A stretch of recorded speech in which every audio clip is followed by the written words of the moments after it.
Permiso, buenas tardes. Buenas tardes. Perdón por habernos retrasado un poco, pero venimos viajando desde lejos. Sí. Qué alegría tanta gente haber sido convocada. Ha sido tan acertado, tan apropiado esto. Tener una actividad en un museo, el Día Internacional de los Museos. Pero no sé si es una casualidad o si realmente ha sido organizado así. Ya cuando mi colega arribe, que está a pocos pasos, creo, a pocos pasos, espero, daremos comienzo a esta conferencia. Un poco de seriedad. No es momento, no es apropiado, no. Guárdelo para adelante.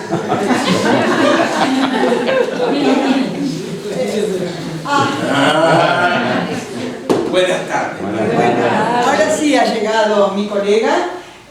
Cuando deje de ingerir alimentos, daremos comienzo a esta conferencia que hemos intitulado. Claro, y no puede estar ejerciendo otra cosa con eso, ¿no?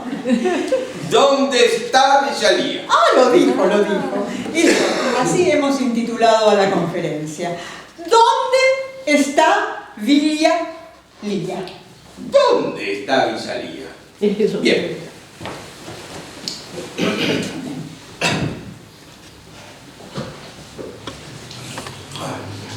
Gracias, porque...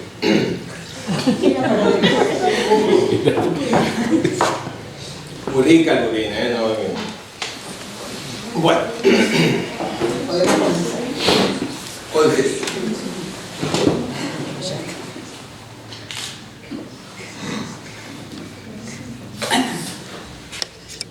Acción.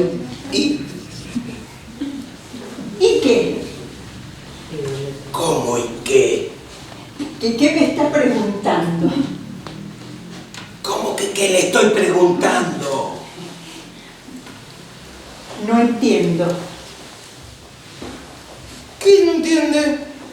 La pregunta. ¿Qué pregunta? Usted me hizo una pregunta al comenzar. No entiende la pregunta. No le entiendo.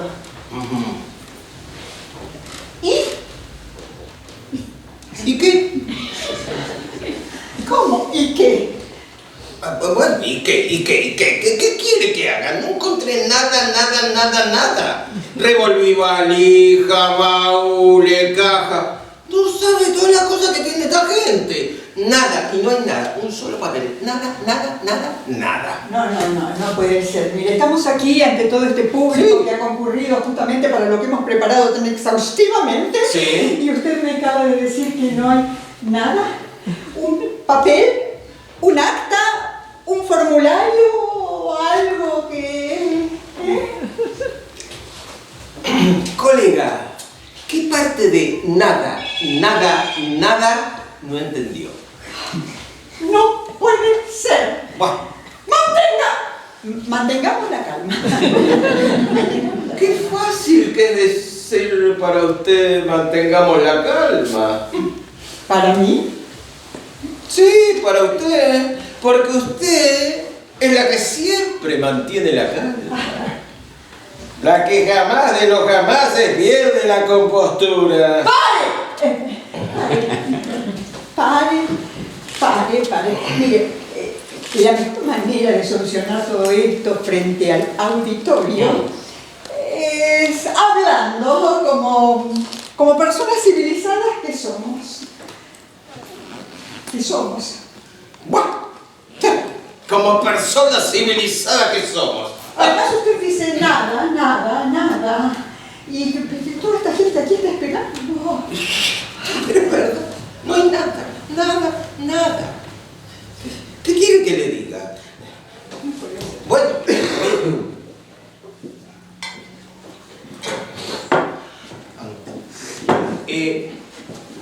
asumamos la verdad.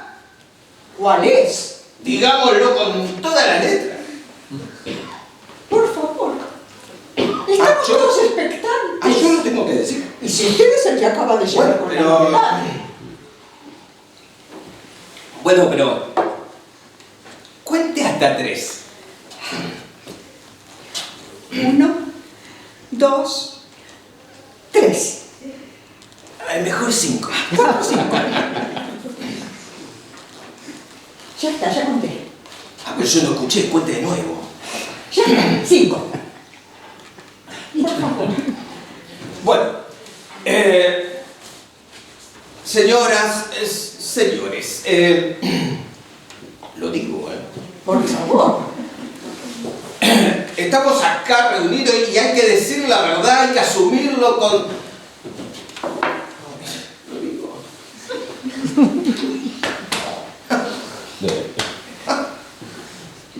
Bueno, yo lo digo.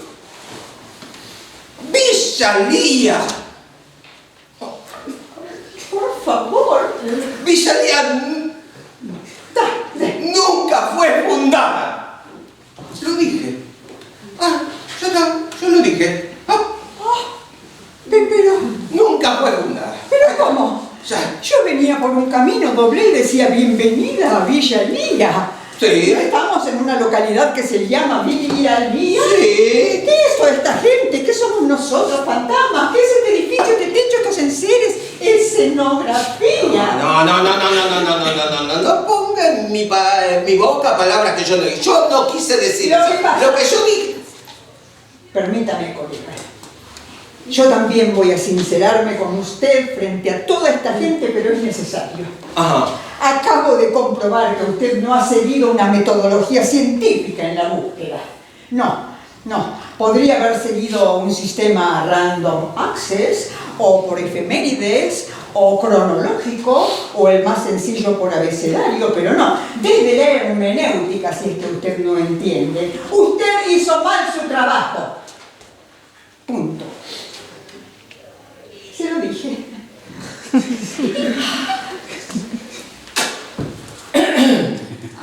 Así que yo debería ser bien.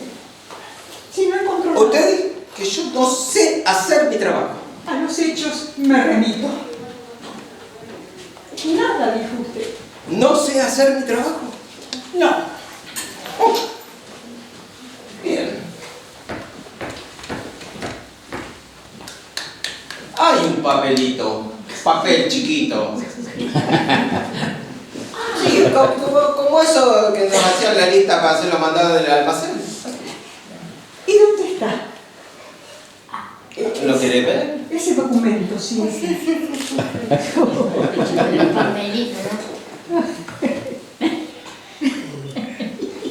Dicen que lo bueno viene en envase chico. Vamos a El ver. veneno también.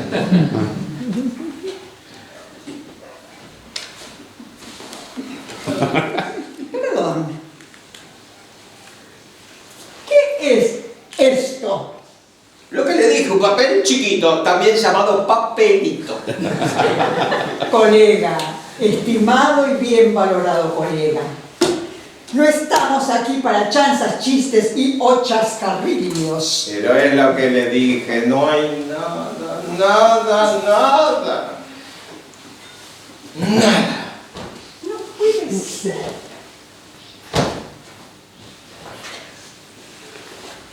Bueno, sí hay unos papeles, sí. De una tal Lía, sí. No sé cómo, porque tiene varios apellidos. No sé si usted asocia Villa Lía.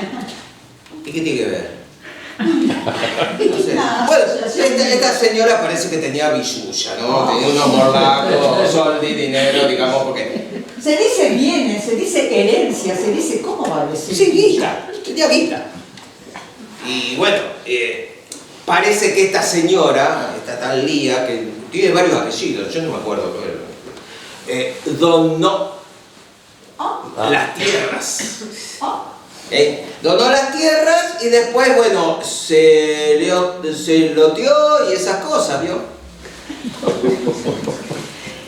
Colega, nosotros estamos en una conferencia encarada con seriedad. Sí, por Por lo supuesto. cual yo no creo que esos dos términos, esas cosas, expresen algo, por favor. Bueno, pero es así.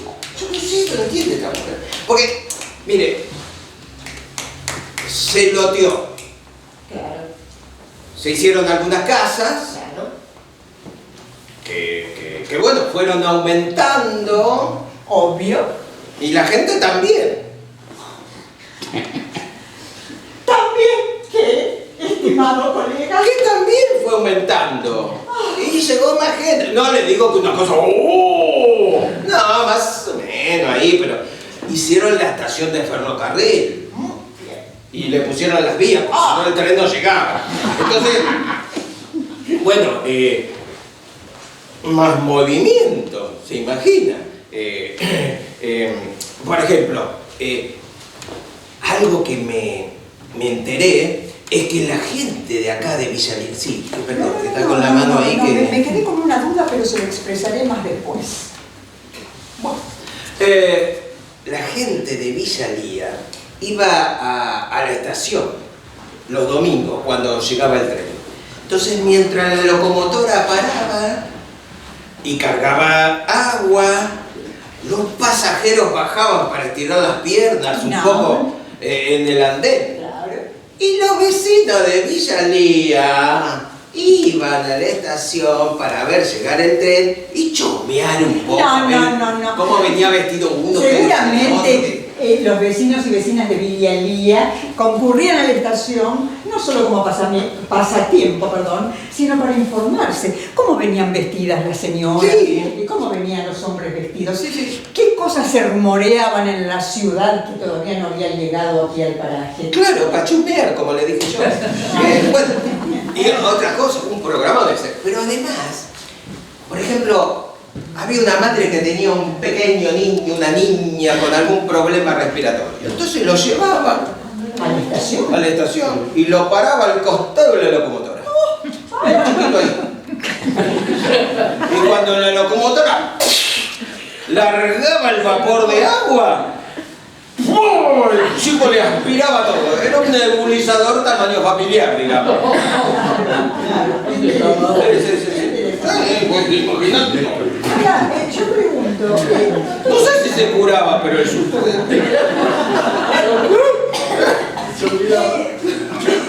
¿todo esto usted lo encontró entre esos papeles que ha estado revolviendo? ¿Cómo se enteró de toda esta información tan interesante que nos está compartiendo? ¿Papeles? No, a mí me lo contaron. Alguien de su confianza. Ah, sí, claro, por supuesto, los fundadores. Como fundadores. Hace apenas minutos acaba de decir que este lugar no fue fundado, entonces no puede haber un fundador. Bueno, lo que quiero decir es que la persona que a mí me lo contó, a esa persona se lo contó otro antes. Y a ese otro antes, otro más antes. Y a ese otro más antes, otro. Y así, ¿sabe? Por eso llegamos allá. Ah, pero lo que a mí me contaron, Ajá. y esto me lo contó el protagonista, permítame que me voy a sentar. Don Pablo, hace como 14 años me lo contó. Sí. Era el encargado de la estación de ferrocarril. Interesante.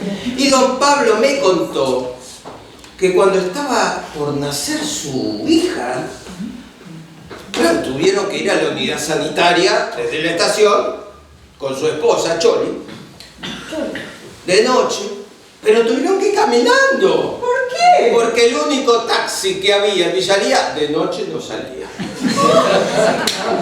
Así que Pablo con la Choli del brazo iban esquivando los charcos, porque claro, no había luz como hay ahora. Había luz, pero no en la calle.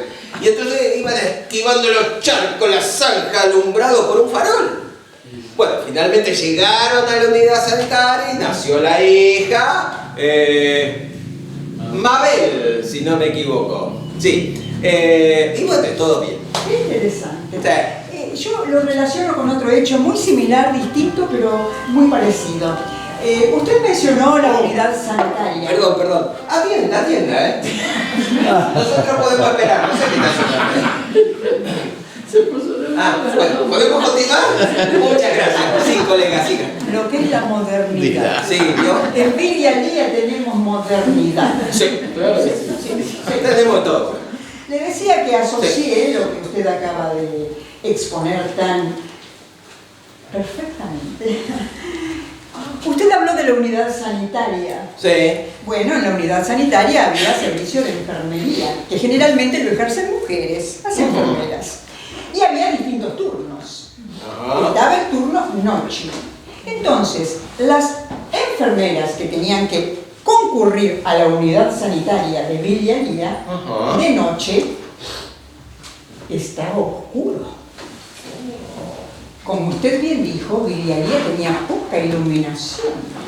Entonces, ¿quién acompañaba a las enfermeras que trabajaban en el turno noche? Sus padres.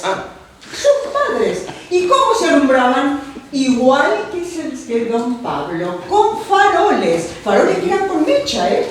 No se crean que eran faroles como los de ahora. Sí. Y yo me pregunto, estas muchachas, ¿dónde van a los? ¿También las acompañaban los padres?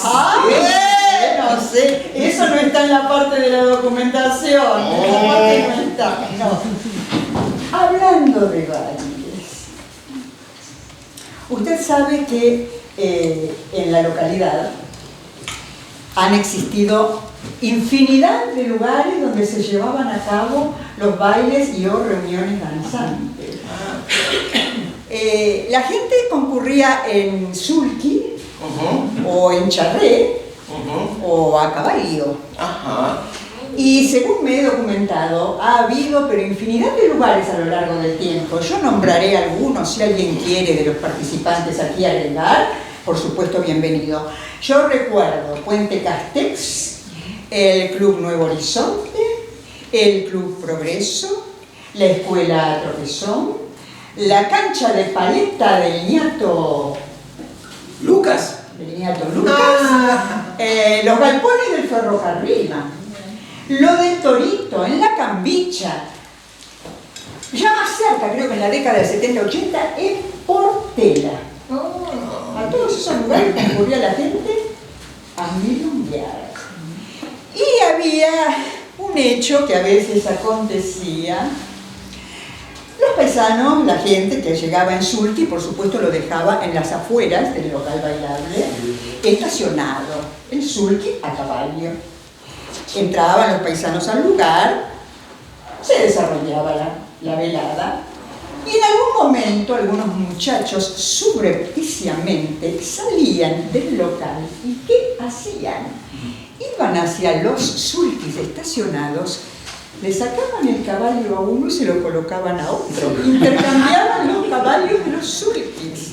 Entonces, cuando el baile y o reunión danzante terminaba, los paisanos salían generalmente entonaditos, porque alguna copilla de más podrían haber tomado, y muy tranquilos cada uno subía a su sulky, donde se dormitaba confiado en que llegaría a dónde, a su casa. Pero el caballo siempre regresa a su querencia y va a la casa que le correspondía, que no era justamente la del dueño del sulky. Ay, esa era la travesura que hacían los muchachos en los bailes. Yo conozco otra que me enteré. La famosa. Era rubia de sus ojos. Déjeme ayudarlo, con el y no con Y, ayudarlo. La serenata. La serenata en Villalía era un bombazo. Cuando un muchacho pretendía a una joven, el muchacho se acercaba a la casa de la joven, generalmente acompañado de algún amigo guitarrero y en el mejor de los casos otros dos amigos que le hacían de coro. Ojalá afinara. Ojalá. Bueno, el tema es que llegaba a la casa de la señorita pretendida y frente a la ventana el muchacho le cantaba. Si se abría la ventana y que la que aparecía era la señorita, en cualquier momento estamos casados. Ahora, Si resulta que se abría la ventana y aparecía el viejo, rajemos muchachos, decían los guitarreros, porque se complicaba todo, imagínense. ¿Y el baldazo de agua? No sé, el baldazo de agua no me enteré. Cuando salía el señor que no le gustaba el guitarrero. Bueno, no sé, habrá que averiguar si alguien se resfrió después del baldazo. No, porque eso sería que fue rechazado, muy triste reconocerlo. Bueno. Pero si alguno se resfrió, seguramente después concurría en búsqueda de algún medicamento que le aliviara el malestar. Preferiría una marca, un Geniol, por ejemplo. Por ejemplo. Y en Villa, ¿a dónde podía concurrir a comprar un Geniol? Se lo digo yo. Al almacén de Barneche. Tenían todos los generales. Perdón. Tenían todos. Escuché bien. ¿Me puede repetir, por favor? Barneche. No, un cachito antes. De Barneche. No, un poquito más. El almacén de Barneche. Almacén de Barneche, dijo. Sí. ¿Lo escucharon ustedes? Yo lo escuché. Dijo almacén de Barneche. Resulta que el trabajo yo no lo sé hacer. Yo no sé hacer mi trabajo, no uso método de Rolón, no sé de quién, y todas esas Random cosas. access. Bueno, no importa, sí. Yo soy el que... ¿Qué pasó? Colega, le informo para su coleto Sí. que el almacén de Barneche nunca existió. ¿Cómo que no? Yo lo averigüé. No, porque lo que era la carnicería de Barneche, ¿no es verdad? Tenía la nieta. ¿A dónde está la nieta? Sí.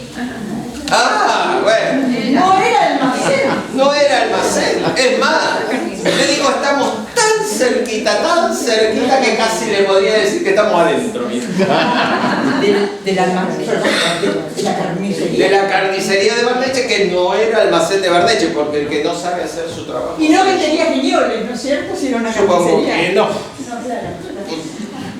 Le cuento una historia Por favor. de este comercio, Por favor. que era carnicería, no almacén. La carnicería de Barneche. Bien. La señora, esposa de este señor Barneche, ya grande, se sentaba junto a una de las ventanas de la casa, y cuando pasaba algún chiquito, le pedía un favor. Sí. Le decía si no le podía hacer un mandado, una compra en el almacén. El pequeño, por supuesto, lo hacía, volvía, y la señora, en agradecimiento, le regalaba un chupetín. Qué simpática historia. Pero, toda historia tiene un pero, la cosa se empezó a complicar. ¿Por qué? Porque se corrió la voz. Entonces la señora estaba sentada junto a su ventana y del otro lado, en la vereda, había una larga fila de chicos que esperaban que le encarguen el mandado para después ligar el chupetín de regalo. Lo que sí sé de buena fuente es que en la carnicería de Barneche, que no era almacén, como usted bien me corrigió, en la carnicería vendía al fiado. Mucha gente pagaba un mes después, pero hubo hasta gente que pagó un año después. Fíjese usted, no había inflación. Estaban siempre a flote. ¿Cómo dijo? ¿A Flote. Agua. Me hizo acordar una historia, sí, documentada. Paso a relatársela. En el siglo pasado, siglo XX, partía de Italia rumbo a la Argentina un barco transatlántico llamado Principessa Mafalda.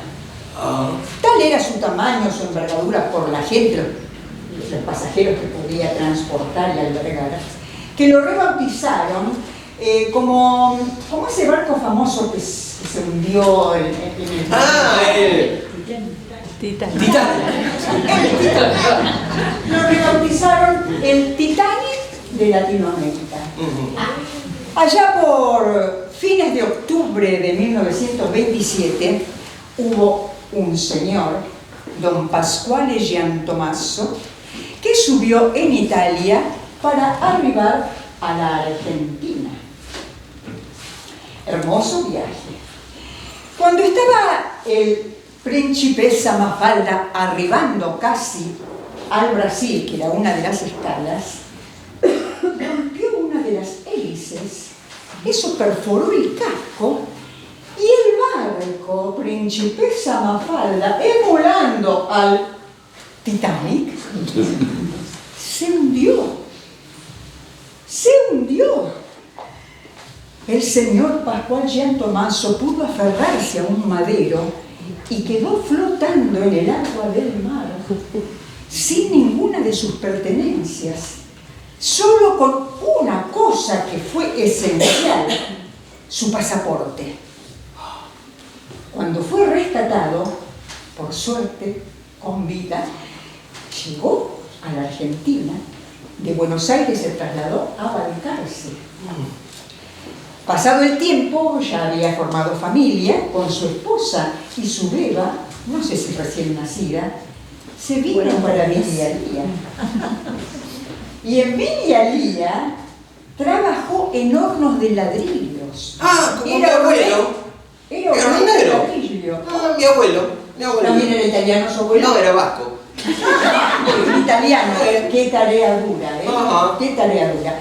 Ya en su madurez, el señor Pasquale Giantommaso decidió armar su propia huerta y su quinta.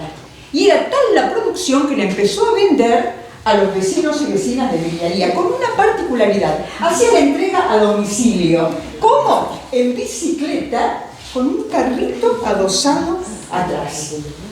Interesante, ¿las va a recorrer? Sí, pero usted me hizo acordar, porque yo un papel vi, ¿eh? Yo vi un papel. Espere. ¡Ay, mire! Espere. Yo encontré un papel, ¿eh? Que a ver, decía...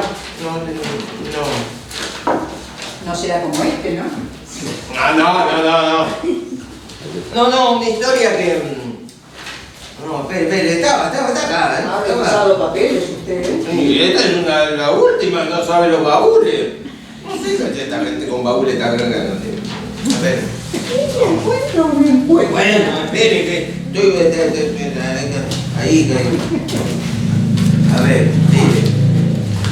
¿Lo ayudó? Acá está. Mire, escuche. Bueno, no está muy clarito, espere. En la ciudad de August, Bajos Pirineos, Francia, en octubre de...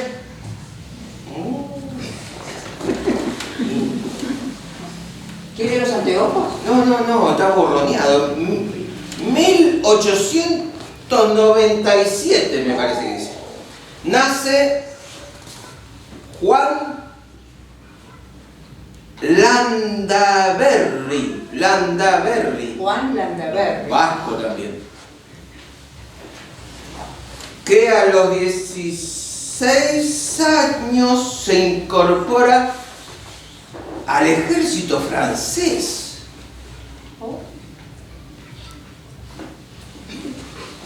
Y participa en la Primera Guerra Mundial. ¡A la flauta! De 1914 a 1918. Qué duro. Escuche esto.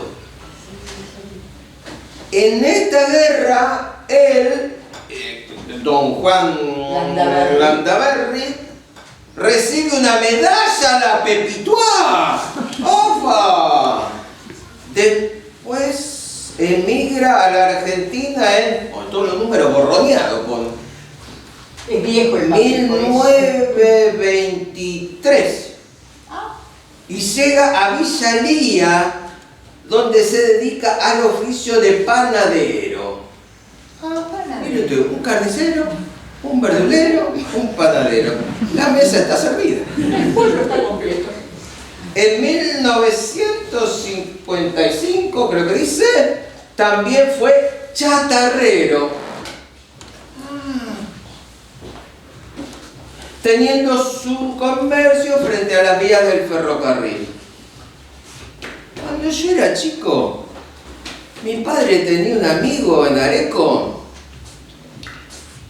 que era Landaverri, no sé si era Juan, y era también chatarrero, vendía fierro, esas cosas. ¿Y sería el mismo? mi viejo siempre iba a ver, yo a veces lo acompañaba y jugaba entre todas las cosas. Pero sería el mismo que No ustedes sé, están no creo, porque no.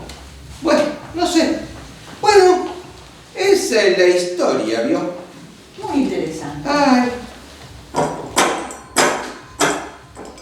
¿Cómo? ¿Qué pasa? Bueno. Ahí. Ah, un timbre. Sí. Te digo, así habrá sonado el primer timbre de Villalía. ¿Y dónde estaba?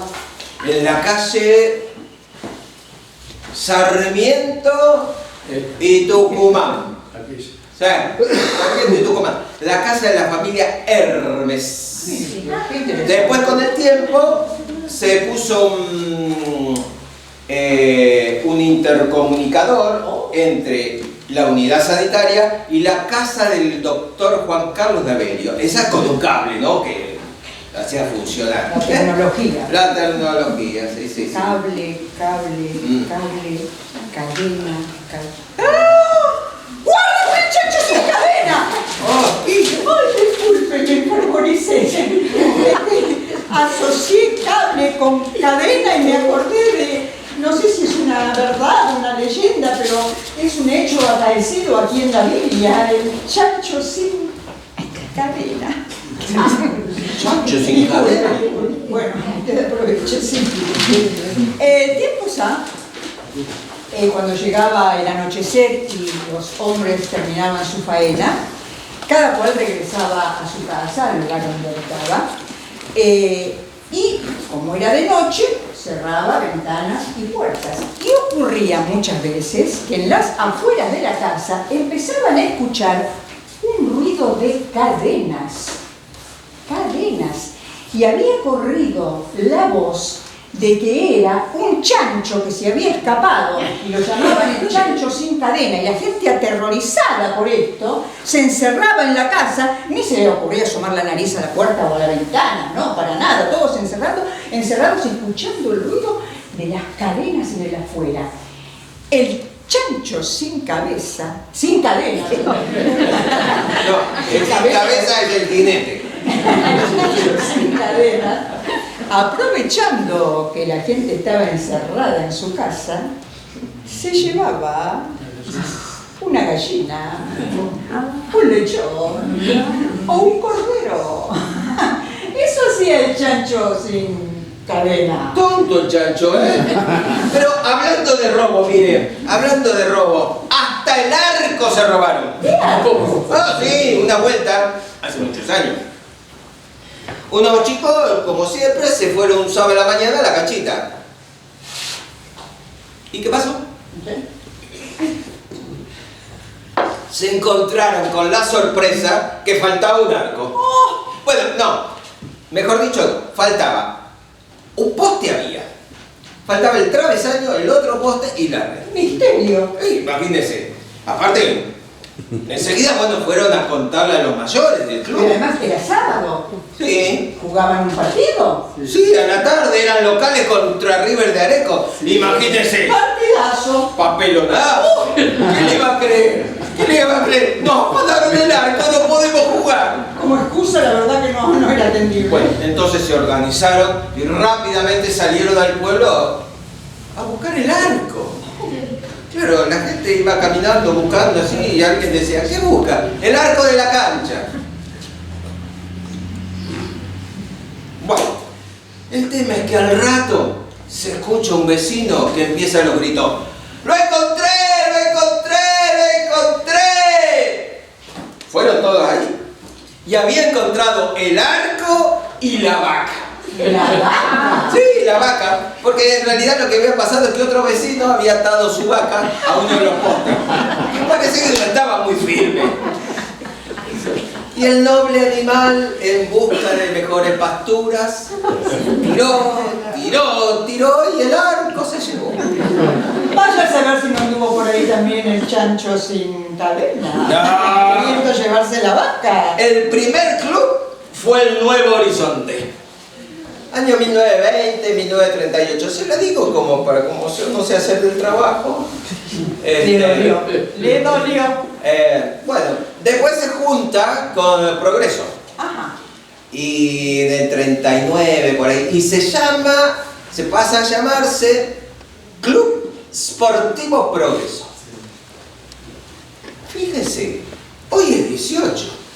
El sábado que viene, 25 de mayo. Sí. El club que hoy se llama Club Social y Deportivo Progreso cumple 85 años. Muy bien. ¡Bravo por el Club Progreso!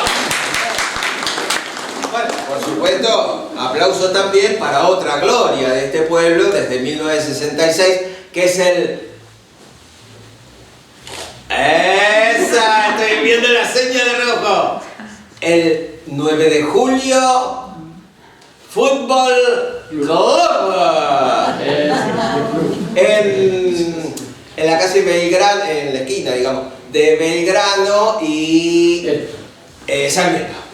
No, Corriente. Se me mezcló el GPS. Nunca aprendió usted esa parte. Sí, la verdad que era mi agujero negro en el texto, sí. Bueno, Permítame Sí. un pequeño agregado. Usted acaba de mencionar dos instituciones que hace unos minutos mencioné yo, pero con otra actividad. Ajá. El Club Nuevo Horizonte y el Club Progreso. Sí. Ambos dos han desarrollado bailes y reuniones danzantes Sí. y fútbol. Sí. Cosas populares y masivas por excelencia. ¿Le cuento otra de fútbol? Se las cuento. Resulta que los muchachos de acá, un fin de semana, se fueron a jugar a Santa Lucía. Y fueron en tren. Todo muy bien. Se jugó el partido y cuando estaba terminando el partido se armó un tole-tole, una gresca entre los jugadores, el público. Que los jugadores de acá salieron rajando para la estación para refugiarse en el tren. Pero Otro pero. se encontraron con la sorpresa que faltaban 2 horas para que pasara el tren. ¿Cómo volvieron? En tren. No, me refiero a lo de la gresca. Ah, no sé si alguno sabe, puede aportar algo o si no quedará en la imaginación de cada uno, ¿no? Imaginación. Qué palabra hermosa. Imaginación. Usted sabe, colega, que en el traspaso de estos minutos, de este tiempo compartido aquí con esta gente, he estado pergeñando una idea y ahora la voy a compartir con todos ustedes, incluso con usted. Nosotros hemos venido aquí para dar una conferencia relacionada con la fundación de Villaría y resulta que usted dijo que no fue fundada. No hay ningún papel. Entonces, se me acaba de ocurrir que, ¿qué es un papel, un formulario? Algo que se escribe, que se sella, que se archiva, quizás que se olvida. Yo lo que creo y quiero compartir con todos ustedes es que la fundación es un hecho vivo, es un hecho que aconteció, que acontece y que acontecerá. Es la memoria compartida que hemos traído desde las historias recopiladas, que han ido de boca en boca, algunas han sido escritas. Hemos armado parte de esto que hemos expuesto en función a todas esas historias. Este presente también es fundación, esto está ocurriendo en este momento. Y el futuro será de los niños, de los jóvenes, de las niñas, de las jóvenes, que también irán acumulando, aparte de la tradición, que también es un hecho vivo, los nuevos hechos que vayan aconteciendo.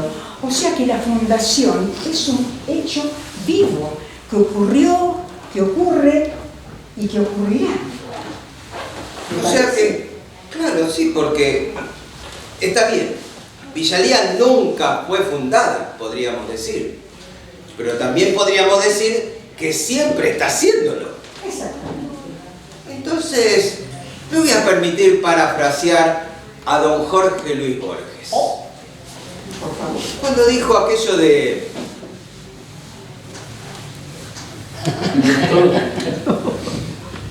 ¿Amén?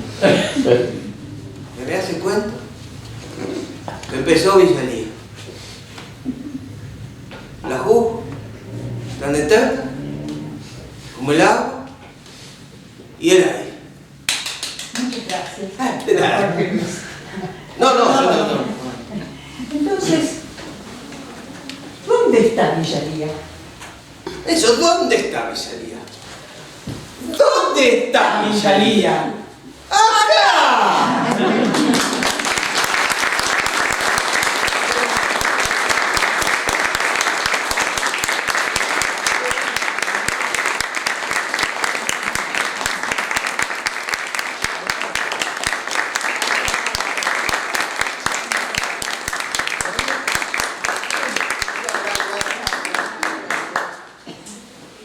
Estas historias son de los verdaderos protagonistas, que son los vecinos de Villalía.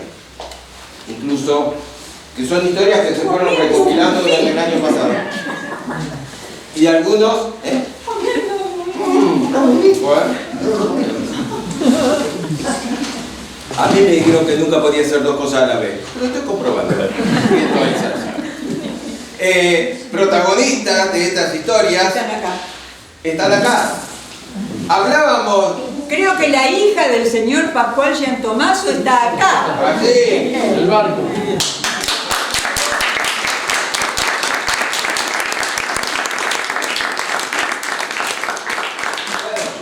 Y muchas historias que nos han pasado después de todo este trabajo que hicieron y que realmente nos permitió hacer esta dramaturgia en esta parodia de una conferencia y donde asombrosamente el dato que fue como eje de todo eso fue que nunca fue fundada como acto oficial. Villalía no fue fundada nunca, pero en realidad a los pueblos los hace el pueblo, los hace la gente. Así que papel más, papel menos, lo importante es cómo siguen estas historias transmitiéndose y cómo las nuevas generaciones van a seguir aportando lo suyo. Así que muchísimas gracias. Las historias que recibimos fueron numerosísimas. Sí. O sea, nosotros hicimos una selección para que durara este tiempo que duró esto. Si no, podríamos estar horas hablando y contando toda la recopilación que hicimos el año pasado. Rocío habló de un documento de 90 páginas más o menos. Pues, Y creo que con Flor, la fotógrafa, tuvimos como una mirada similar sin ponernos de acuerdo, porque muchas de las fotos hablan de las historias que nosotros elegimos también para narrar. Así que hubo ahí una coincidencia en la elección. Bueno, muchísimas gracias. Gracias a Selma.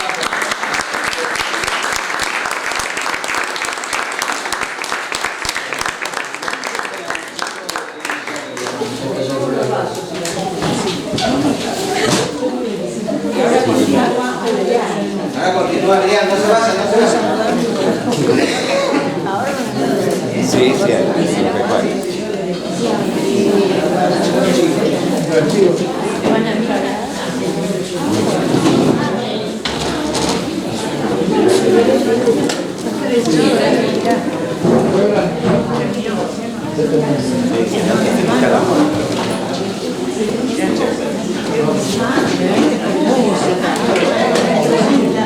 Yo pensé que ahora guitarra,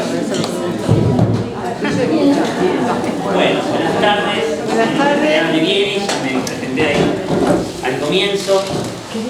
Presento primero a mi compañero, orgullosamente mi hijo Franquito Livieri, que hoy me acompaña con el bombo. ¿Qué tendrá que ver el paisaje cultural con un bombo y una guitarra en Villalía? Tal vez no, pero lo que quiero yo es plantear también en este transcurso de la charla otros paisajes culturales, para que ustedes tomen algunos aspectos, porque este no es mi momento o el de Franco, es el momento de ustedes. Porque la idea, y como estuvimos anunciando, es que este espacio se construye entre todos. Voy a hablar en singular de la historia, y de la cultura ya está fuera de época. Hoy tenemos que hablar o dejar de hablar de cuestiones hegemónicas y integrar, sumar. Yo creo que, y espero que lo compartan, tengo una idea de que la historia se construye de muchas historias. Y la historia de un pueblo que hace a su identidad, que construye su tradición y finalmente su historia, se nutre de muchas historias, como las que pusieron en la actuación Tere y Josema y puso en imágenes Florencia Fernández. Hoy yo no la voy a poner en la música tal vez, pero sí planteo una semillita para que empiecen a pensar ustedes cuáles son los aspectos que hacen a este paisaje cultural de Villarrica. Porque el paisaje cultural termina siendo estas sutilezas o esos detalles del paisaje que no se ven a primera vista, pero que se sienten y que nos atraviesan. Y a veces no son las cuestiones más profundas siquiera, sino las más cotidianas, que son las que realmente hacen nuestro día a día y las que transmitimos a nuestros hijos, a nuestros nietos. Entonces es un espacio maravilloso el que crea los rostros de la Pampa, por el campo de la Segunda, a través de las visitas de los colegios que llegan desde Buenos Aires, como yo, que soy porteño, y nos ingresamos a esto de la cultura rural, más allá del estereotipo de lo que uno cree que es la cultura rural, porque acá está vivo, acá se siente, se palpa, se escucha, y eso es lo que queremos poner en la mesa. Voy a arrancar, ya que tenemos bombo de vuelo, con una chacarera, que pertenece a un paisaje cultural un poquito lejano, pero que también es de nuestro país. Y eso es lo que tiene nuestro país, una diversidad cultural muy, muy rica. Así que bueno, vamos a hacer unas palmas, ¿por qué no?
Movito legüero que se ha utilizado, ¿saben para qué?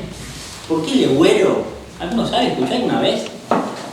Bueno, con sus sonidos se medían distancias. Lengua. La lengua. Con eso se trazaban los límites en los campos de la región del norte, ¿no? En la época de las Provincias Unidas. Fíjense qué herencia tiene este instrumento que después se usa para el disfrute y la diversión y es identidad, por ejemplo, de Santiago del Estero. Salavina reclamó que allí nació la chacarera, pero se ha difundido a lo largo y lo ancho del país. Aunque por ahí en Buenos Aires, cuando sonaban las chacareras a principios del siglo XX, no se hacían con bombo, porque acá nadie le hacía el bombo, como hoy que está todo tan globalizado. Se tocaban con bandoneón y guitarra simplemente. O en Cuyo, el bombo tampoco se tocaba, y el folclore cuyano es con guitarra simplemente. O en el litoral, cuando escuchamos un chamamé, lo asociamos al acordeón. ¿Qué tan del litoral es el acordeón? ¿El acordeón quiénes la trajeron? Los inmigrantes.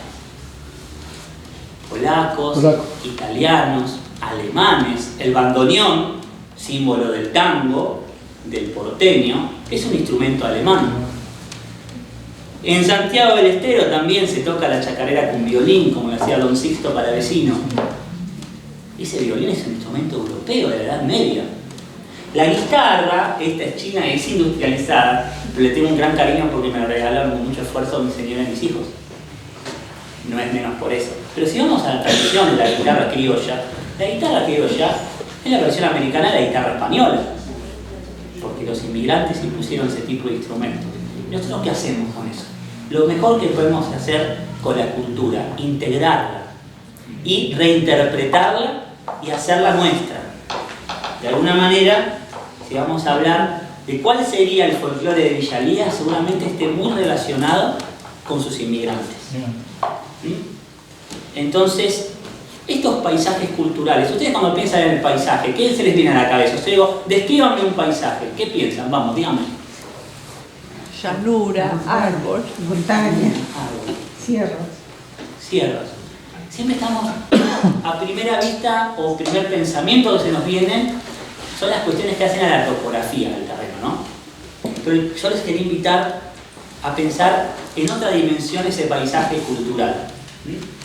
Porque ustedes verán que yo estoy vestido de paisano, más bien de gaucho.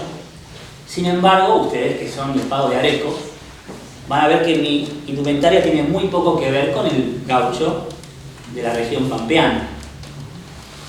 Ese gaucho, y siempre lo recuerdo para tenerlo ahí en cuenta, José Hernández, cuando escribe La Vuelta del Martín Fierro, lo hace desde el exilio. No nos olvidemos de eso.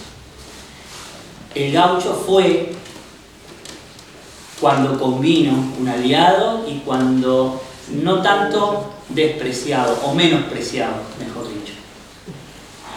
El gaucho es una cultura en sí misma, pero en cada región de nuestro país tuvo su historia y dejó una huella.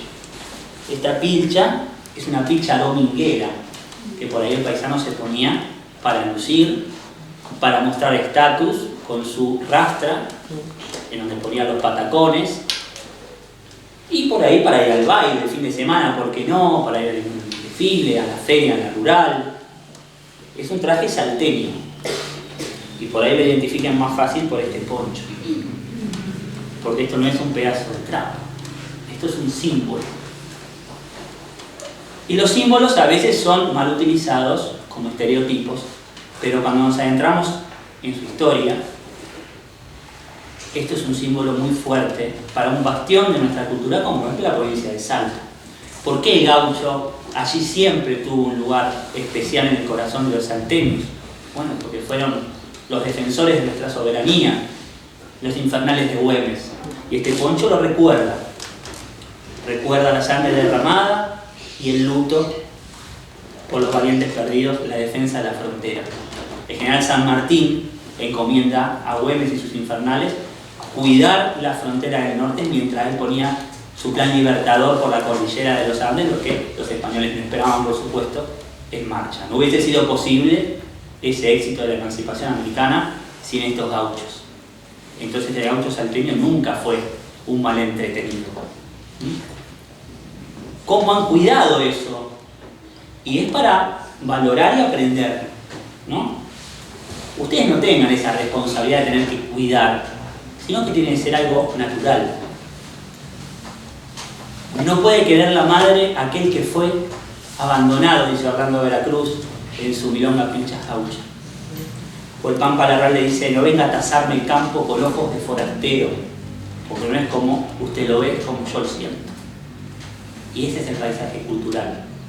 No es simplemente medir hectáreas, sacar cálculos de producción, sino toda la historia y la herencia que hay en ese pedazo de tierra para ese autor, ¿no? Y que hay en Villalía para defender y querer. Todo. Esta refundación que plantean que se hace todo el tiempo, lo hacemos desde transmitir este valor. Hace 50 años, Selva llegaba con Alejo y por ahí preguntaba quién fue Guía y pocos sabían responderle. Hoy los niños de los colegios de Villalía saben responder quién fue Guía. Y eso es de un valor enorme, no solo para hoy, en el presente, sino para construir un futuro y una identidad. Y el fin de todo esto es sentir pertenencia. Cuando sentimos pertenencia al lugar, aflora lo mejor de nosotros y lo defendemos como propio, no porque nos digan que hay que hacerlo, que eso es lo más importante. Así que en estos paisajes culturales, ¿qué me cuentan ustedes que podemos sumar más allá de lo que vemos en su topografía, en la belleza de sus construcciones históricas, que como contaba, 3 ya se perdieron, de las que eran patrimoniables? Selva dijo algo que dijo es una batalla perdida.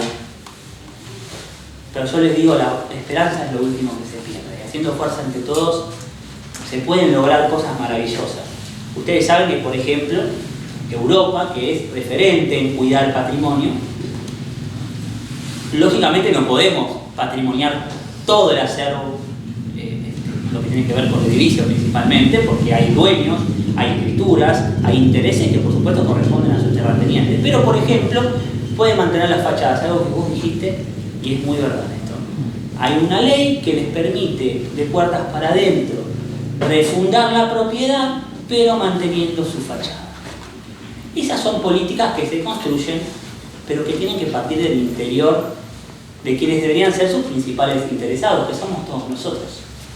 Más ustedes que yo, que soy casi adoptado de Villa Lía, ya después de unos años de trabajar juntos con Selva y este maravilloso museo que viene, como viene a hacer honor su nombre, a ponerle rostro y nombre y apellido, si es posible, a esos protagonistas de la historia. Y como decía en su reflexión Tere al final de la obra, al final el papel de la fundación pasa a un plano secundario. Por supuesto que lo informal es muy importante, pero el pueblo existe igual, no hizo falta un papel. Y tiene su cultura, y tiene su identidad, y tiene una historia que construimos entre todos. Así que voy a pasar a hablarles, por ejemplo, y quiero que ustedes me cuenten. Porque no sé si vieron, y los que no les recomiendo que lo hagan, con Franquito hicimos un documental hace unos años sobre la historia de la estación de Villa Lía. El ferrocarril, para todos los pueblos, ineludiblemente era un nexo con el mundo, con el progreso, una oportunidad. Entonces cuéntenme, ¿cómo era ir a la estación en Villa Lía un fin de semana, por ejemplo, cuando funcionaba el tren? Lleno de gente. Todo era una concentración, ir a la estación. Muchas veces se han hecho pareja y se han casado. Era una parte donde todo Villa Lía iba a la estación, a mirar pasar el tren, cuando llegaba, quién se bajaba, quién subía, y después cada uno a su casa. Ese era el paseo nuestro. Qué interesante, porque el tren era el nexo para el comercio principalmente, pero fíjense que desde que llega el tren no era el caso particular de esta zona, porque había una línea telegráfica que recorría lo que hoy es la ruta 41, previo al ferrocarril, pero en muchos casos el ferrocarril llevó el telégrafo, entonces las comunicaciones viajaban a otra velocidad. Les cuento que muchas estaciones se fundan porque había oportunidad productiva para la región, y otras estaciones se fundaban por cuestiones operativas. Algo de lo que hablamos con Franquito en el documental es eso.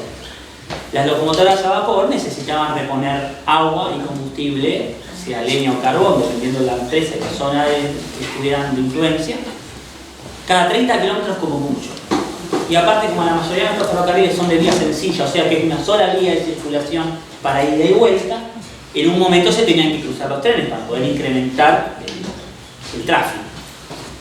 Entonces, lógico, se ponía una estación, había que hacer una perforación y un pozo, un tanque de agua, lo van a ver en la estación, para que las máquinas carguen agua. Eso requería que hubiera mínimamente en ese edificio un jefe de estación y un auxiliar para que lo cubriera, no iba a trabajar 24 horas, por supuesto, pero lo cubrieran en el otro turno. Y eso era ya una oportunidad para que esa zona se valorice y el productor pueda comenzar una producción. Entonces, el ferrocarril llegaba con esa oportunidad, pero también llegaba con otra, que es lo que acaba de contar, que es la cuestión social. Hay una milonga muy bonita de Alberto Merlo, que cuenta, se llama Estación de Vías Muertas, habla de la estación que ya no es, muchas estaciones. Acá tenemos la fortuna de que todavía el tren pasa, pero el tren de pasajero ya no pasa más. Y dice que en los tiempos de cosecha era una romería, y las chicas bonitas se paseaban por el andén.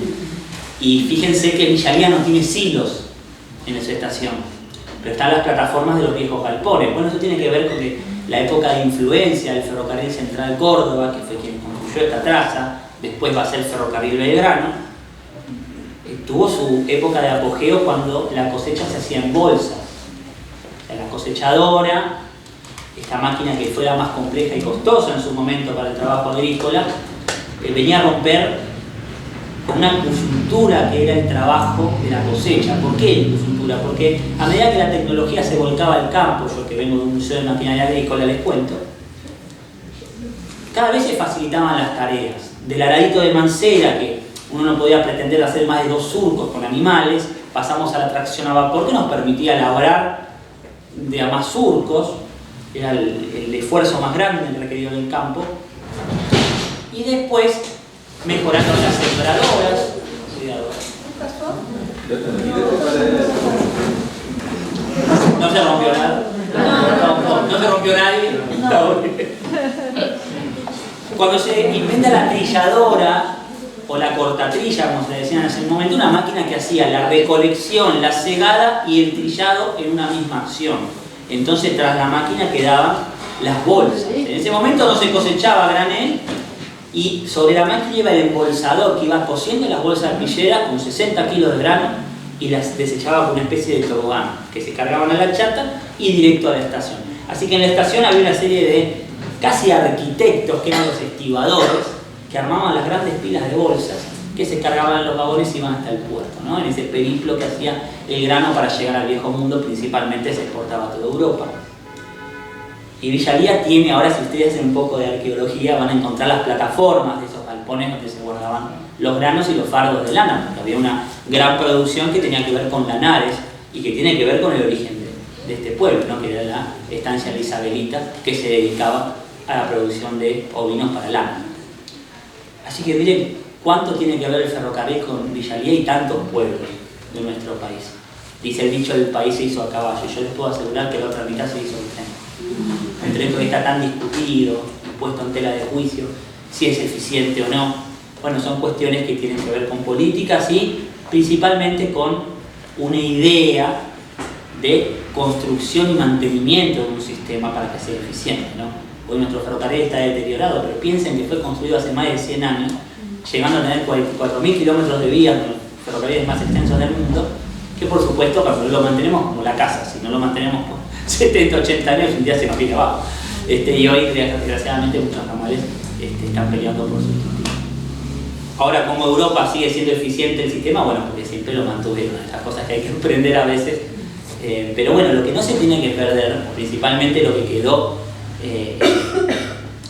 más vulnerable, es ese servicio social que daba el ferrocarril al pueblo, que no tiene por qué dar una ganancia, sino que lo que tiene que hacer es brindar un servicio. La ganancia es con las cargas, pero ¿qué pasa con el tren de pasajeros y todo lo que conlleva? Bueno, eso es lo que estaba de comentar y me encanta que lo hayan hecho. Bueno, otro aspecto cultural que puede tener que ver con Villalía, por ejemplo. ¿A qué se dedica la gente de Villalía? ¿En qué trabajan?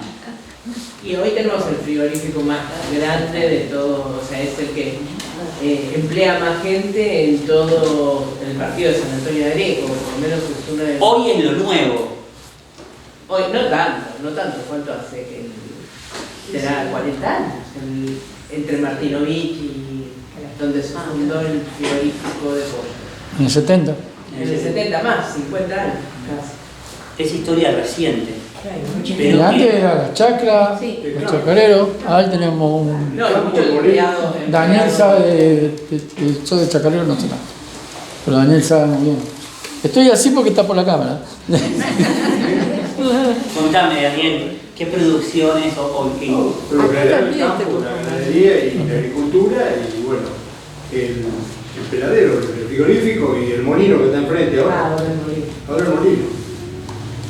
Así que, digamos que el frigorífico, o sea, el peladero, cambió un poco, hace 40 años, esta historia muy reciente, el destino económico de Villalía, podamos decir. Bien. Ahora, cuando hablemos de esto dentro de 70, 80 o 100 años, en un museo como este, porque les cuento una cosa muy interesante. Hoy es el Día de los Museos. Saben que hay una organización internacional que depende de UNESCO, que es el ICOM, y regula los museos de todo el mundo de alguna manera, y hoy la definición actual dice que un museo tiene que ser una institución permanente al servicio de la sociedad y bla bla bla. Hago un acento en permanente. Antiguamente, los museos, o se denominaba museo a cualquier colección que esté con alguna taxonomía ordenada, pero precisamente tenía que cumplir un servicio específico para la sociedad o para la educación. Por lo tanto, podían ser colecciones que estén recluidas a ciertos grupos de personas y no a toda la comunidad. Hoy hay una responsabilidad, por eso yo celebro, como dije en la charla del comienzo, esta iniciativa de la familia Carugati de Selva, de llevar esto adelante y de ponerle de alguna manera a través de su museo nombre, apellido y rostro a los protagonistas del pueblo y quienes hicieron productivas las Pampas, porque hay un hilo conductor en todos los pueblos de la región pampeana que están vinculados al criollo y principalmente a la inmigración, pero a la vez cada pueblo tiene un acento, tiene una cultura propia que la distingue. Entonces hay un trabajo colectivo, como ella contaba, quedó como un bache que se cubre cuando ustedes, que son los que hacen la Villa Guía, empiezan a aportar el acervo cultural, a contar los relatos. Porque, ojo, que los museos no son solo cosas materiales. Madera, bronce, vidrio, porque acá está la jarra de Selva, es histórica. La silla, donde están sentados, cada uno tiene una historia. No tangible. Exactamente. Hay algo que a veces es más frágil que la madera, que el metal, incluso que los textiles que están expuestos en las pitucas acá al lado, que es que si esto no lo charlamos, no lo contamos a nuestros hijos, a nuestros nietos, se pierde. Y una manera de ponerlo en valor y que eso no se pierda es, por ejemplo, la Musada está haciendo un hermoso registro de sus relatos, porque es que yo hablo no importa, lo importante es lo que cuentan ustedes. Lo importante es que cada cosa que está acá tenga su historia y que de alguna manera se vuelque. Y que si Flor pudo poner una imagen a cada uno de esos relatos es porque alguien tuvo la buena idea o se animó, porque a veces la gente con sus recuerdos es no celosa de no querer compartirlos, sino que simplemente son cosas muy propias a veces. Y es un poquito desnudar el alma, contar ciertas cosas. Pero miren qué importante.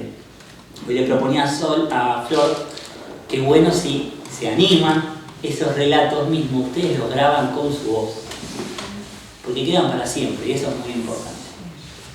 Pongan algo de música, Fran, ¿te parece? Ya que estoy con un traje salteño, les voy a invitar a cantar un poquito. Ustedes saben que anoche, saben que anoche tuvimos una linda cena en familia y amigos. Selva, bueno, reorganizó su casa, vamos a decir, una reinauguración de alguna manera, nos invitó a la cena. Y yo le contaba que en el norte una tradición es chayar la casa, es una manera de un buen augurio, hacer una fiesta.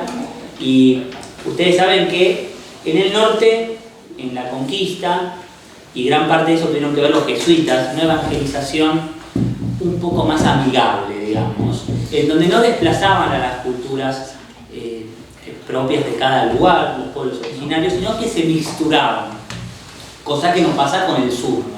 La conquista del sur lo hicimos con nuestra bandera y a punta de fusil, entonces fue todo mucho más complicado, complejo, con los pueblos originarios del sur, de la Patagonia. Incluso hay una herida abierta que hoy se siente cuando viajamos, se escucha la música del sur, hay un reclamo constante. Sin embargo, en el norte todo siempre fue más amigable en el sentido que los jesuitas no imponían religión, sino que evangelizaban de alguna manera, pero respetando. Entonces, en cada lugar la cultura sigue quedando, como por ejemplo en Salta, estamos hablando de Salta, donde Selva vivió muchos años. Se sigue celebrando el carnaval, como se hacía con la cultura andina, con los corsos. Se desentierra el muñeco del diablo, que cada comparsa tiene el suyo, porque hay una creencia que si en ese momento lo dejan salir, después no molestan todo el año. Entonces, ese tipo de cuestiones se celebra con harina, no con agua, como hacemos por acá, por la región de Buenos Aires. Albahaca también, la albahaca es un símbolo de buen augurio para el año cabal. Y en esta Salta que hablamos al comienzo, bastión de la cultura, esto está muy vivo y existe. Pero en el folclore siempre van a notar que hay mucho de desarraigo, de extrañar. Así que muchas de esas canciones, las que no hablan del paisaje, hablan de lo que extrañan, ¿no? Porque claro, como Dios atiende en Buenos Aires, en aquel momento muchos vinieron buscando prosperidad a Buenos Aires, todo, y después no pudieron volver a sus provincias, santiagueños, tucumanos, salteños, y siempre está ese sentimiento de extrañar, y lo vuelcan de alguna manera, el que es autor, el que es cantor, lo vuelca en su obra. Entonces le voy a cantar una zambita que se llama Recuerdo Salteño. A ver, estate conmigo, dice así. La la la la la la.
No tenemos acordeón, en realidad sí hay una acordeona, una verdulera, pero bueno, yo no le hago a la acordeona, así que no vamos a dejar las vitrinas. Pero si vamos para el litoral tenemos el chamamé, que también trajeron inmigrantes y se vinculó con la cultura guaraní, por eso muchos se cantan en guaraní. Y hay clásicos como por ejemplo de Constante Aguer y Tránsito como Marola, considerado padre del chamamé. Verdad, yo llego de nuevo a implorar tu amor. Solo hay tristeza y dolor, a la la culpa me alejó de los tiempos que he sufrido. Por eso es que ahora he venido a Cangate Aiko. Andando entonces a Cachondibey, desengañamente mandé a lejos. A Chaqueta donde hay cuajague de puñal, pecha y olvida mi bien el enojo aquel que sin nuestro amor irá a renacer, porque comprendí que no sé vivir así sin tu querer.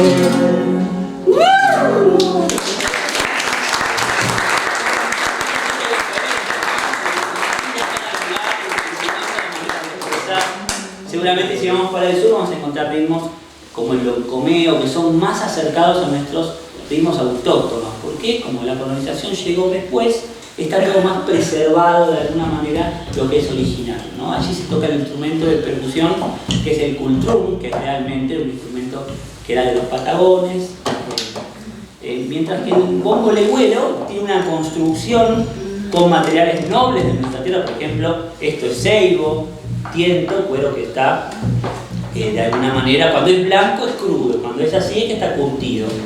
El aro es de madera dura, usualmente suele ser de quebracho blanco, y los cueros son de cabrito. Y es un instrumento que se sabe hacer en Santiago del Estero. Por ejemplo, yo conozco al indio Froilán, que es un artesano que heredó de su padre este oficio de hacer bombos de güeros, y los mejores suelen ser de Santiago, pero bueno, se hacen en todos los lugares del país, porque hoy es un instrumento que se popularizó, ¿no? Y ustedes saben, por ejemplo, ¿conocen un cajón flamenco? Bueno, no es flamenco, es peruano. Y en una gira que hizo este gran guitarrista, dice el fenómeno, este gran guitarrista flamenco, ¿algunos se acuerdan de Paco de Lucía? Paco de Lucía, vino a una gira a Perú y encontró el instrumento y lo fascinó. Y hoy por hoy ya está hecho carne en la cultura de España, ¿no? Fíjense cómo todo va. Entonces las cosas que vienen de afuera no siempre hay que ponerle un cruz, decir no.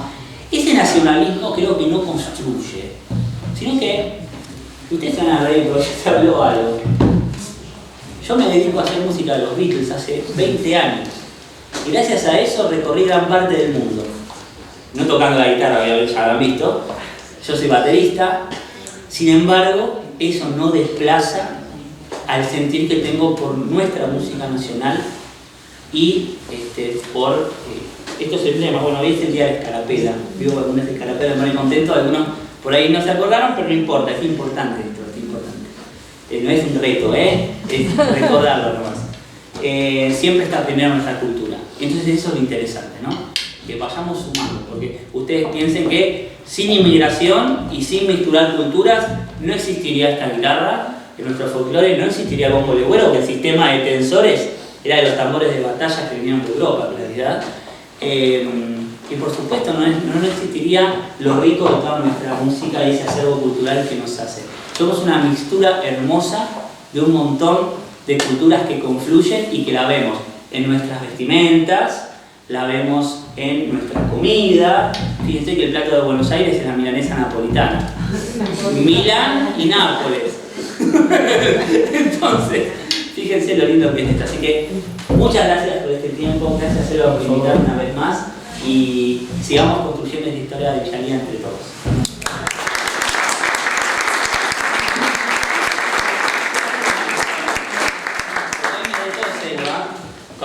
Como en realidad el motivo de que yo esté acá es, yo les conté de trabajar en un museo de maquinaria agrícola y que tras los pasos de Alejo ayudo desde donde puedo humildemente a reordenar esa muestra y continuar ese legado de Alejo, que fue reunir una colección de máquinas y herramientas rurales que refleje lo que era el trabajo rural en Villalía para que las futuras generaciones puedan conocerlo.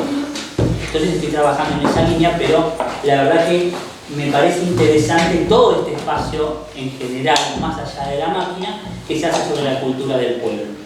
Entonces, ¿cuál sería la música de Villalía? Bueno, hay que buscarla. La cumbia. Porque acá hay autores y hay músicos de Villalía que hay que integrar.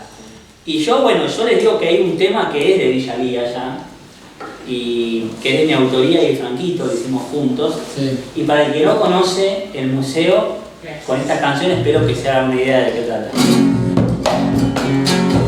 En el pueblo de Villalía, de los pagos de Alejo, hay un museo de maquinaria, herramientas y acero, que viven con sus historias, es el museo de Alejo. En el campo la segunda que visita los colegios va a conocer esos viejos que impulsaban el progreso de este pueblo, de la labranza a la siembra, de la cosecha al granero. Venía a conocer los viejos, se labraban los sueños de los miles de inmigrantes que fundaron este pueblo.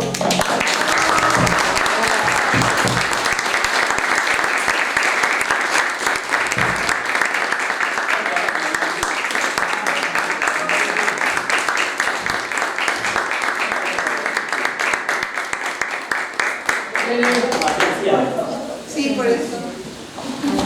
Lo que están escondidos las puertas, ¿sí? Pasen, a ver si se va. Daniel. No. Ah, ¿cómo que no? Usted me obedece como me obedeció toda la vida. ¿Dónde está? Mauricio. Mauricio lo que está escondido. Mauricio se fue. Bueno, era el delegado actual que yo quería agradecerle porque siempre el delegado de Villalía nos ayuda un montón. Realmente es lo que digo. Por eso decía Daniel también, porque Daniel fue uno de los que ayudó mucho a mano de obra puntual, horas y horas. Cuando nosotros recién pusimos el museo, él era el delegado. Pero lamento, bueno, que quede grabado. Mauricio, te fuiste, qué mal. Brian está allá también escondidito. Brian. Brian, Alesia. No me sacar la foto, ahí está. Melina le saque Melina. Vamos, vengan chicos, rápido. Vamos. Rocío, ¿dónde está? Bueno. Porque en realidad que estos somos los que ponemos algún granito de arena todos los días, la rutina, los que me aguantan, que es mucho decir, es realmente mucho decir. Agradezco un montón a todos, sin lo cual, como siempre dicen, sin lo cual esto sería imposible seguirlo y decir tal cual y verdadero. Pero también, como dijimos, toda la tarde los actores principales es la comunidad de Villalía, y como hay gente, bastantes personas que no son de acá del pueblo, les agradezco haber llegado hasta acá y me comprometo a seguirles compartiendo todo lo que hacemos, a pesar de que estén a kilómetros de distancia, y nos sigan visitando. Por las redes sociales. Por las redes sociales. Ah, bueno, sí, claro, yo no tengo esa cosa. Yo prefiero verlos en persona. Lo que vieron desde lejos para que continúen. Sí, por supuesto, las redes lógicamente son ahora como las venas que llegan a todos lados. No son las venas, son las arterias, bueno, no importa. Una mano también. Así que bueno, gracias de nuevo, Sara, divina, Bárbara, te juro, por un mes no te voy a llamar más, pero un gran agradecimiento a la institución. Y entre todos hacemos cosas por la comunidad, y para mí es por la juventud. Perdón. Sí, a Fabián, ya lo vi. No, porque Fabián, bueno, él estuvo haciendo un trabajo de, bueno, no quiero decir títulos que después me equivoco. Dale, decí vos, porque ya que te nombré, decí 2 minutos, como digo, 2 minutos. Fabián, vamos. Todo el año pasado trabajamos con Selva y el museo en un proyecto de la Facultad de Agronomía en la Universidad de Buenos Aires, de la Tecnicatura de Turismo Rural. Y Selva nos abrió las puertas del museo para que nosotros podamos trabajar, y Villalía en su conjunto, porque la verdad fue todo un año que nos sentimos muy a gusto trabajando aquí en Villalía, y bueno, fue un trabajo espectacular que lo terminamos en diciembre del año pasado, y la verdad que bueno, muchas gracias por permitirnos participar de esto, ¿no? Sí. Y transmitirnos todo su conocimiento, porque para nosotros es súper importante. Sí, claro, porque nosotros en realidad no es porque somos tan generosos ni nada de eso, pero nos interesa muchísimo que justamente visualizar lo que uno hace, lo que uno sabe, porque es la manera que seguimos vivos y transmitimos lo que están viendo. Así que bueno, y ahora hay una nueva persona que es casi habitante nuevo de Villalía. Bueno, 2 palabras, damos hora. Estamos todavía no. Soy vecino de hace unos años de Villalía, aunque no puedo estar siempre, en general los fines de semana. También estudio la Tecnicatura de Turismo Rural en la Universidad de Buenos Aires, me encontré con él. Nos conocimos acá. Y estamos haciendo también un trabajo de Villalía. Por lo tanto, te vamos a molestar en estos días. No, para nada, al contrario, es nuestro rol, es nuestro trabajo. A mí dice molestar, digo no, nada que ver, es nuestro trabajo, y uno siente el gusto, te pasará igual, es el gusto que a uno lo llame, no molestar no existe, para algo que uno está ejerciendo. Yo hablando de ejercicio, bueno, soy, que ahí Patricio Santos Ortega, que es museólogo, usurpadora de títulos, yo contadora. de museóloga cero. Pero bueno, se hace con el alma y vale igual. Así Yo que, quiero agradecer a las tertulianas, a las chicas. Sí, ay, a Mabel, Marta, se fue hasta Norma, Lucía, Norma acá, Susana. Ellas son las que nos dan relatos y cosas que estuvieron muy bien hechas. Un aplauso a las tertulianas. Sí.